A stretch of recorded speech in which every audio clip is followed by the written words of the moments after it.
ഡൽഹിയിലെ ജന്തർ മന്ദിറിൽ വിദ്യാർത്ഥികൾ നടത്തുന്ന സമരത്തെ നമ്മുടെ ഗവൺമെന്റ് ട്രീറ്റ് ചെയ്യുന്ന രീതി, അടിച്ചമർത്തുന്ന രീതി അതിഭീകരമാണ്. ന്യായമായ ആവശ്യങ്ങൾക്ക് വേണ്ടി അവർ സമരം ചെയ്യുമ്പോൾ പോലീസും മറ്റുള്ള സേനാംഗങ്ങളും ലാത്തിയിൽ ആണി അടിച്ചാണ് വിദ്യാർത്ഥികൾക്ക് നേരെ പ്രയോഗിക്കുന്നത്. ആണി തുളച്ചു കയറി ശരീരത്തിന്റെ പല ഭാഗങ്ങളിലും അതിഭീകരമായി മാരകമായി പരിക്കേറ്റ വിദ്യാർത്ഥികളെ നമുക്ക് കാണാം. മുഖത്തും കണ്ണിലും ആണി കൊണ്ട് തുള വീണ മക്കളെ നമുക്ക് കാണാം.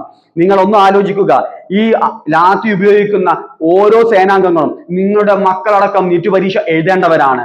അവരുടെ ന്യായമായ ആവശ്യത്തിന് വേണ്ടിയിട്ടാണ് ഇവർ ഇന്ന് സമരം ചെയ്യുന്നത് കൂടെ ഓർക്കേണ്ടതുണ്ട്. നമ്മുടെ CJP അതേപോലെ തന്നെ വിദ്യാർത്ഥി പല സംഘടനകളും പിന്തുണയ്ക്കുന്ന ഈ സമരത്തെ പിന്തുണയ്ക്കാൻ വേണ്ടി നമ്മുടെ പ്രതിപക്ഷ നേതാവും മറ്റുള്ള MP മാരും വന്ന സമയത്ത് അവരെ പോലും ട്രീറ്റ് ചെയ്തത് പോലീസുകാർ വളരെ ഭീതിജനകമായ രീതിയിലാണ്. ഇത് നമ്മൾ ഭീതിയോടെ കാണേണ്ടതാണ്. ഒരു പ്രതിപക്ഷ നേതാവിന് പോലീസുകാർ ഇത്രത്തോളം എന്താ പറയാ മോശമായ രീതിയിൽ ട്രീറ്റ് ചെയ്യുമ്പോൾ നമ്മുടെ നാടിന്റെ അവസ്ഥ എന്താണ്? അപ്പോ നമ്മുടെ മക്കൾ കൂടെ എന്താക്കേണ്ടതുണ്ട്? നീറ്റ് പരീക്ഷ എഴുതേണ്ടതുണ്ട്. നമ്മൾ ജോലി ചെയ്യേണ്ടത് ഡോക്ടർമാരോ എഞ്ചിനീയർമാരോ ആകേണ്ടതുണ്ട്. ഇതിനെതിരെയുള്ള സമരത്തിൽ പൂർണ്ണ പിന്തുണ ഇന്ത്യൻ ന്യൂസ് ടൈം അറിയിക്കുകയാണ്. ഇന്ത്യൻ ന്യൂസ് ടൈമിന്റെ ഞങ്ങളുടെ വാർത്തയിലൂടെ എല്ലാവിധ പിന്തുണയും ഞങ്ങൾ അറിയിക്കുകയാണ്.